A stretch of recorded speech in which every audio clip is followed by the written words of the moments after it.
Howdy ladies and gentlemen, boys and girls. Thanks for joining me in the kitchen. You know what that means? Extractaganza. This is number 25 and our kit for this one is Black Rock Brewing's Nut Brown Ale. So, an unusual style. It's a style you don't see a lot of. Certainly one of the lesser styles as far as popularity and being common and easy to find. So I grabbed this can a little while ago when I was down in Wollongong. I grabbed a couple of tins and it stood out with something, something different. And I've been waiting to get around to it, and I've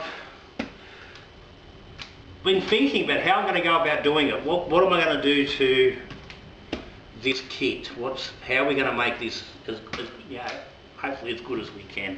So I did some investigating, looking around a little bit, trying to find some recipes, and let me tell you, it's not easy to find a recipe based around the old Nut Brown Ale. I even went onto the Black Rock site and they haven't got a recipe in, like they've got I know it's probably 24, maybe 30 recipes they've got on their site using their kits. None of them included the Nut Brown Ale. So I went looking, and in the process of looking and sort of thinking about what I wanted to do myself and looking at the ingredients I had on hand, I come across this. Aussie Brewmakers, they have a bunch of recipes on their website. A certain amount of those recipes are actually, but their recipes they give out in the shop. Certain amounts of those are actually available to buy as a kit. This one is actually able to be bought as a kit, directly as a packaged up thing from the shop. They call it the Newcastle Brown Ale recipe. Now, that's Newcastle being in the northern reaches of England, and it's where the style traditionally comes from. So generally when you talk about a brown ale, people refer to the Newcastle Brown Ale. I'll pop a picture up. This is the beer I had a while back, and I didn't mind it. It's not too bad. It's something different. It's certainly a different take on the English style. But anyway, that recipe actually comes up fairly close to what I was thinking of doing anyway. So let's have just a real quick chat about that, and then we'll get this thing underway. So what I had sitting here in the cupboard was Morgan's Caramel. I thought, okay, that's probably going to, nice and going to buff it up. That's what's in this recipe. They also said 250 grams of light dry malt extract. I've got plenty of light dry malt. Sounds good so far. Some Golding's finishing hops. Well, I've got a nice bag of Golding's hops in there, the old EKG that was given to me by Matty at the Hop Wizard. And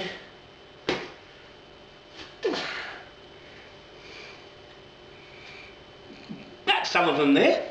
It says actually you need 3 of the hot tea bags. That's only one because you need one for steeping in the grains or with the malts, and then 2 for dry hop.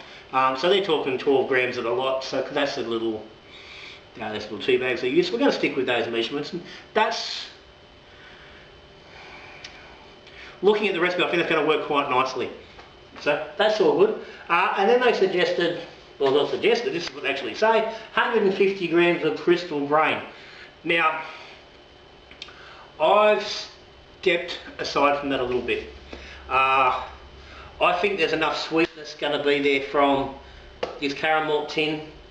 I want to go just a little bit different. So what I'm going for is 220 grams of biscuit malt, which was the last of the bag I had in supply, and 100 grams of chocolate rye. And I'm thinking the biscuit's going to give just some nice little tones. It might get lost, but I think it's going to do more for the character than what the crystal will. And I think that little bit of chocolate rye, just a little hint of spice, and some of that little chocolate, I think that's going to work really nice. So I'm hoping that's going to go really well. So we're going to get this together. Over here I've got a pot. I was going to follow these instructions to the letter, but after reading them I'm not going to. But I'm going to follow them fairly closely. So initially we've got about a litre of water over here, and it's said to just boil a litre of water. Yeah, and then add your grain to that. So here's our grain. I've got 2 bags of grain. This is only a small portion, it's much smaller than I would normally use. But that's what they've got. I've got my bigger pot, which I'm going to use to mix things up. But I'm just steeping in there. That's all I really need just at the moment. I've left my brew spoon in the garage, so let's just go with a old dessert spoon. And I'm just going to give that a little bit of mix in the water, just to get the grains wet. And it wants me to steep this for 30 minutes. Okay, so got that on. I'm going to slide that back onto just a little bit of residual heat from that hot plate that had been on, and I'm going to pop a lid on it. And I'm just going to let that go. So I'm going to steep that for 30 minutes. While that's steeping, I'm going to get my tins into some hot water and get them softening up. Then we'll come back and we'll progress with this. So I will see you shortly.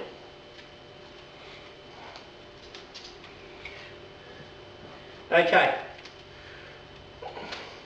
we've steeped that grain for half an hour.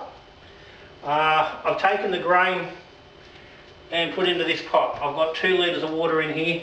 This is sort of cool water, and I'm just going to rinse these grains out with this, and I'm going to use this pot to mix up our extracts and our tin and whatnot before we add it to the fermenter.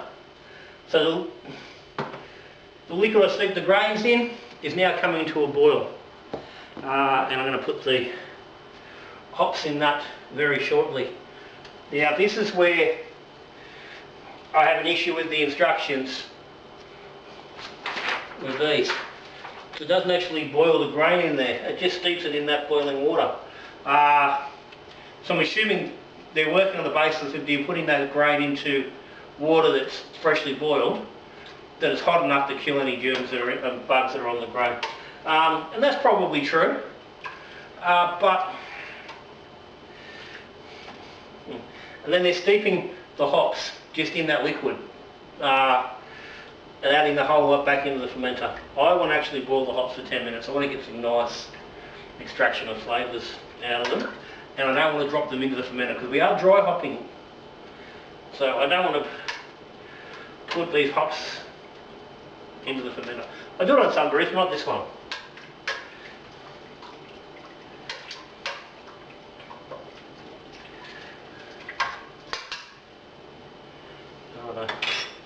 That's about to boil, so I'll stick them in. 20, you know, you give that 10 minutes half past. And turn that boil down. Because I don't know if I can knock that bag. Anyway, I'm going to pull these out. Well, you can't see it. Just squeeze them out the bags to get that liquid. I've got crap everywhere, as always. Get that onto the boil. Right, I suppose that's coming up the tap. I'm going to add in my light dry malt.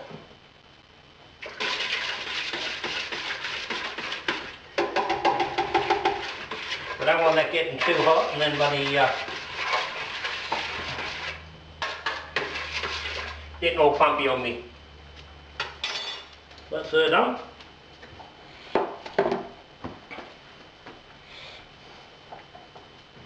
Righto, so I'll give that another 8 minutes and then we'll get this put together.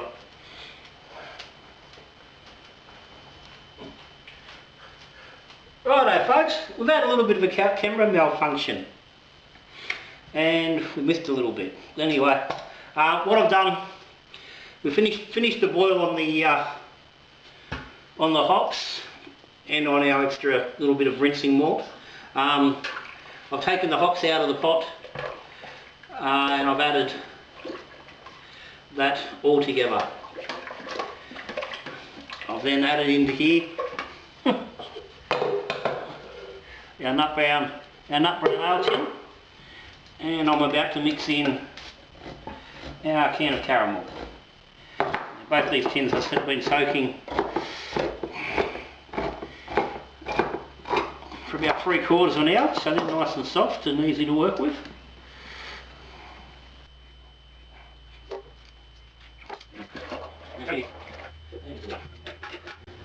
Getting as much as we can out of the tins. Throwing some fresh boiled water in here is not a bad idea. You know all the different ways of getting this stuff out. Get as much as you can. If you use the boiling water and you can get in there, you can actually get every single bloody drop out.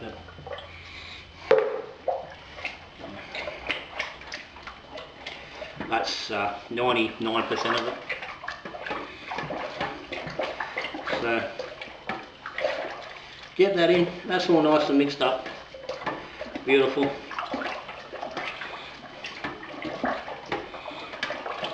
Oh, that is fucking, I don't know what that would ferment like. Anyway, that's it. So I'm going to get this out to the garage, we'll top up the fermenter and see where we finish at.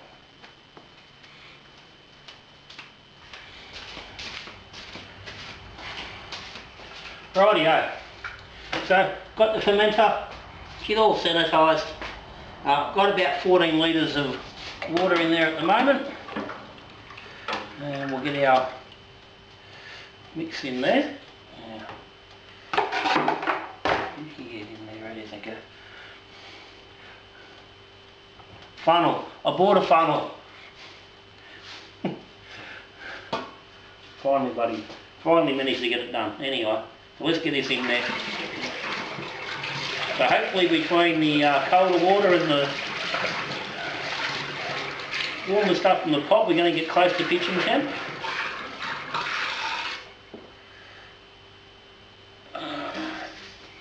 This stuff smells pretty wicked. Yeah, looks like it's about 22, maybe 23 degrees in there, so that's all good. I can pitch on that. Volume, actually we've still only got 19 litres, so a little bit more cold water, 2 more litres.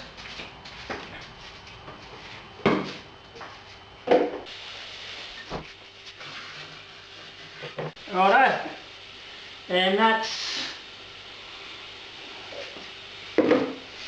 around 22 3/4 litres. Happy enough with that. I'll give me a little clear tent there, that doesn't really matter. I'll get the lid on this, thermo well, into the fridge, get a proper temperature reading on it, and I'll pitch this when it's ready, which it probably is now, because it's certainly not bloody warm, it should be fine.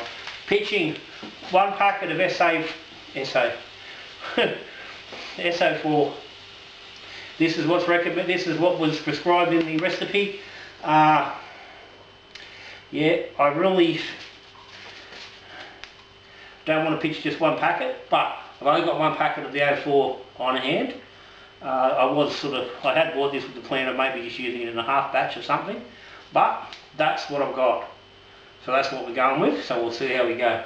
I haven't got a gravity reading on this, but I've run it through E&H's kit and extract spreadsheet, and it tells me we're looking at a starting gravity of Yeah, 1048 to 1050, somewhere in that range. So that should get us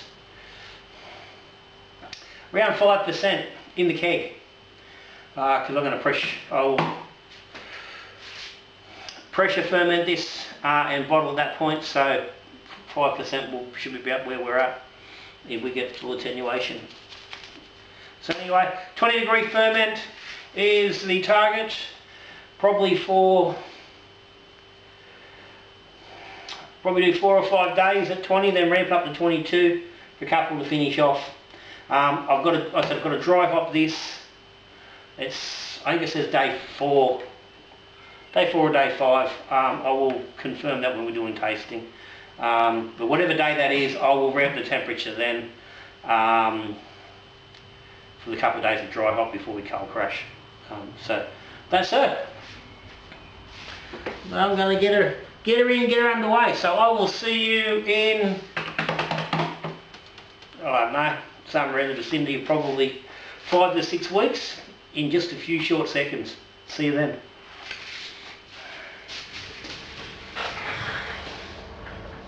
Alright folks, tasting on this fella, and you see here I managed to get my hands on a bottle of Newcastle Brown Ale, the one and only, as it says on the bottle. So I could do a taste comparison. This is not important in the big picture because it's really not about whether this creates a clone of that. It's just about whether this is actually drinks. But I thought, given that that was what the recipe was targeting, that's what they were sort of saying.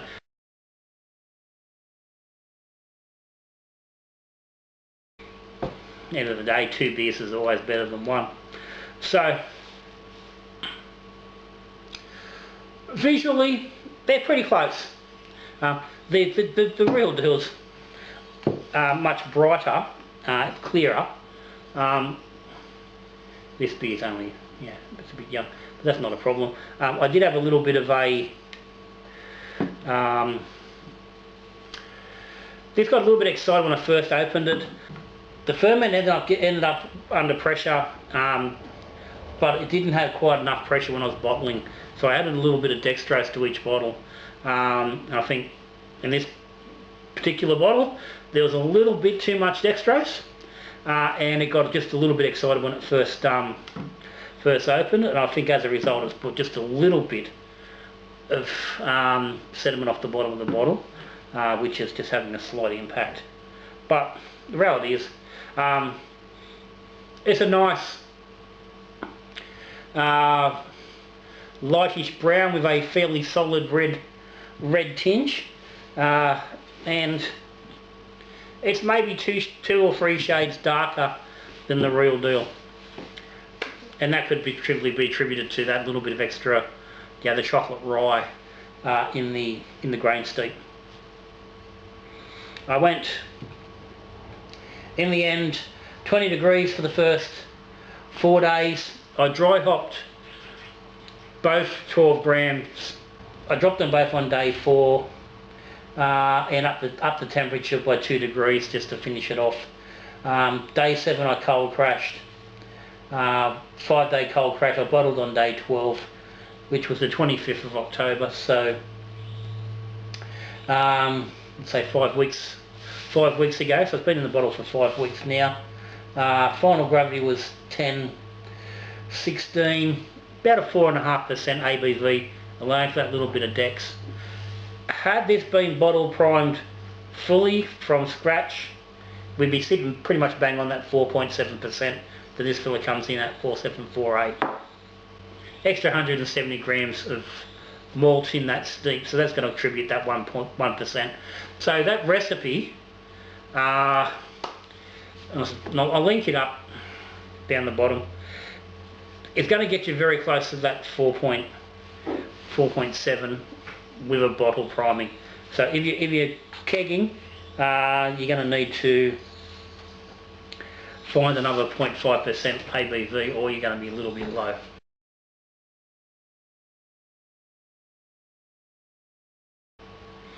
The heads come up a little bit more beige than the very white that the real deal is, but right now it looks all right. It's got a nice gas level.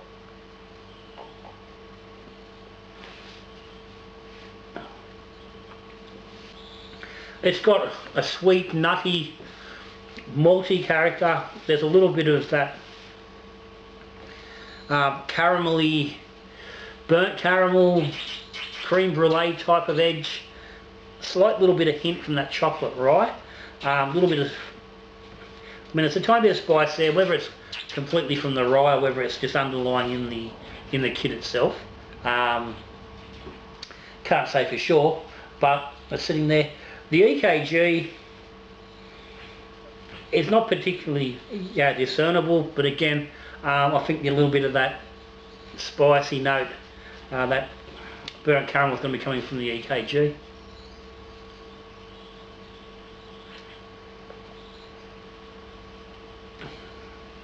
Yeah, it's got a very typical English background.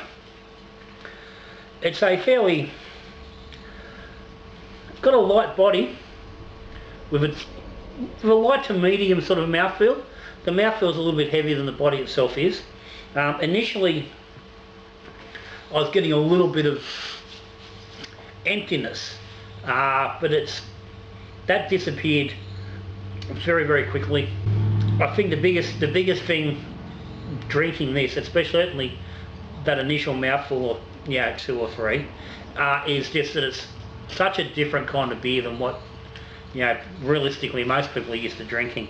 It's not a style that's, like I said earlier on, that's readily available, so it's not something you're used to drinking. So it does sort of give you a little bit of the taste buds and the palate gets a little bit of a shock. It's like, oh, hang on, what's going on here? This is not the sort of thing I'm used to. But it's working quite nicely. As to whether it's a clone of this thing, I'm going to say, well, it's not.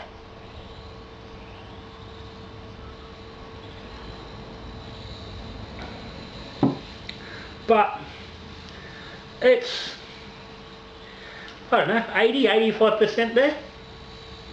It's getting you something in the realms.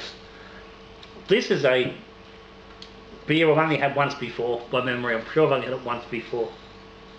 And it's actually drinking a lot fuller than I remember. It's very, very creamy. It's light bodied, but got an incredibly creamy mouthfeel.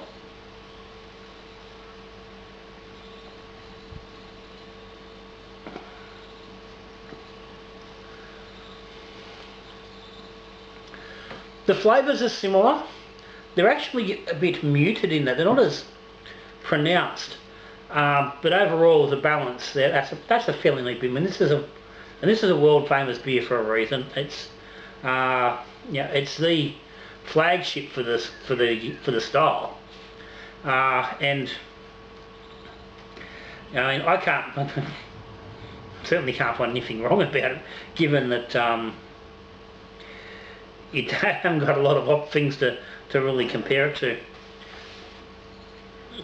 The nut brown ales, even really in the last sort of 7 to 10 years, it's really become an American thing. They've really gone into that, made brown ales of their own. To the point now where most brown ales you find, craft beer wise, particularly outside of England, are generally American based, or certainly heavily American influenced. So it is hard to find this sort of thing. I got this from Plonk in Fish Week with a recent order. Because actually I sat down to do a tasting on this a week ago, and the Newcastle Brown popped up, so I quickly grabbed one. I thought, okay, I'll hold this tasting off until I get that, so I can compare. But you can see there, the beer's holding it's holding a lovely head. Got a nice head going on. And in the bottle there's the head still resting on there. It's not particularly clinging to the glass. It's not lacing magically, but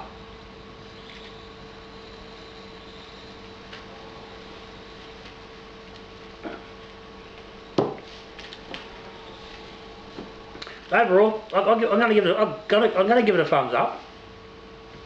I don't mind it. It's not a bad beer. It's not a great beer, but I can say that about this. I'm not a huge fan of that. It's a good beer. It's a well-made beer, but I'm not a massive fan of what actually is in the beer. And the same with this. That's why I had rushed out to really to do a nut brown. I've had plenty of well, not plenty, but I've had a few local crafties of the American browns. None of them have ever really excited me. So it's no great surprise I'm not finding it to be a great beer. But there's nothing wrong with it. The base kit, appears to be decent. Fairly simple additions. Just one can, very small steep of grain, a little bit of dry malt, one pack of the SO4. Had no issues with the dreaded 1020 stall with the SO4. I'm not here doing an SO4 video, but just quickly while we're at that,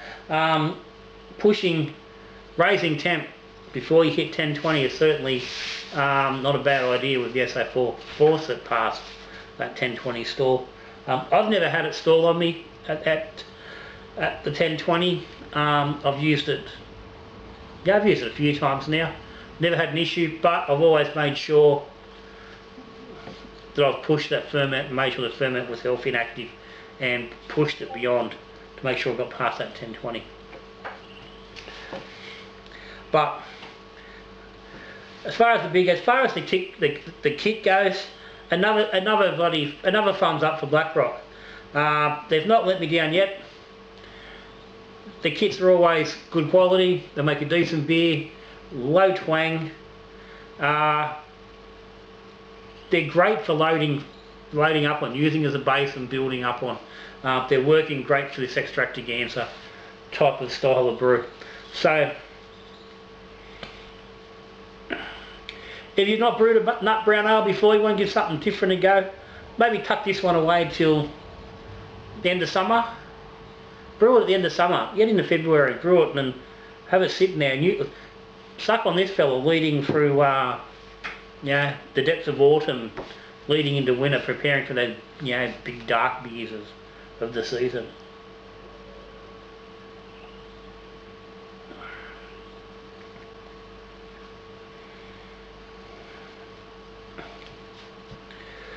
Would be interesting to see how that goes with a more standard base with a light malt and a standard steep. We're not pushing the darker stuff or that caramel as to what it actually did. Be interesting to see where that would land beer wise, but that's not something I'm particularly going to do in any great hurry. But anyway, guys. I'm going to call it 3.5. No, I'm going to call it 5. I'm going to call it 4 out of 5. Like I said, it's not a style I particularly enjoy, but I'm chewing through. Well over 3/4 of that long there. Without any real issue. So anyway, as always, comments and questions down the bottom. Patrons, thumbs up, thank you for your support. Link down the bottom to Patreon if you're interested. If you're not subscribed to the channel, hit the link. Oh, fucking what it is. Hit the subscribe button, ring the bell. Give me a thumbs up if you like what's going on. If you are subscribed, thank you very much. Extractaganza number 26 is the Cooper's Hot Slam IPA with a Superdelic. It's just 2 weeks in the bottle, so it's going to be...